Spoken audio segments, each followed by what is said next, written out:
Magandang buhay sa inyong lahat. Kamusta po kayo mga palalaps? Galaw-galaw para hindi ma-stroke.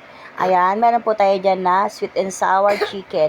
Naglagay po tayo ng tubig sa ating mangkok. At nagtunaw po tayo ng cornstarch, 2 kutsarang cornstarch. At naglagay din po tayo ng asukal, 2 kutsaritang asukal. At yan, tinunaw-tunaw ko hanggang sa mag-mix at nag-add po ako dyan ng suka, dato puti suka, bali 4 na kutsarang suka ang aking inilagay. At yan, naglagay din ako ng betchin. At yan, ayan po ating gagawing butter. Maglagay po tayo sa ating ng cornstarch at harina.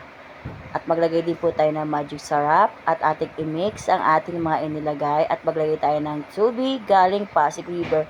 Ayan, tutunawin natin yan at yan ang magiging butter natin sa ating ipipritong manok at pag ganyan na okay na yan. At yan, ibubuhos natin yan sa ating hiniwa-hiwang maliliit na parang nuggets ang ating chicken. Okay na yan. Ganyan po siya ang kalalabasan niya. At isa-isa na po tayo magprito sa ating mainit na kawali. At pag ganyan na, okay na yan, ihanguin na po natin sa kahirapan ng ating chicken. At yan, mag-isa na po tayo ng ganyang kalalaking hiwa na sibuyas sa ating paboritong kawali. At isunod po natin ang ating carrots at ang ating pineapple pinya. Ganyan po kalalaki ang ating hiwa. At sunod na rin po natin ang ating bell pepper na kulay green at red para po masaya ang kulay. At sunod na rin po natin ang ating ipinaritong chicken na parang nuggets po ang hiwa niya.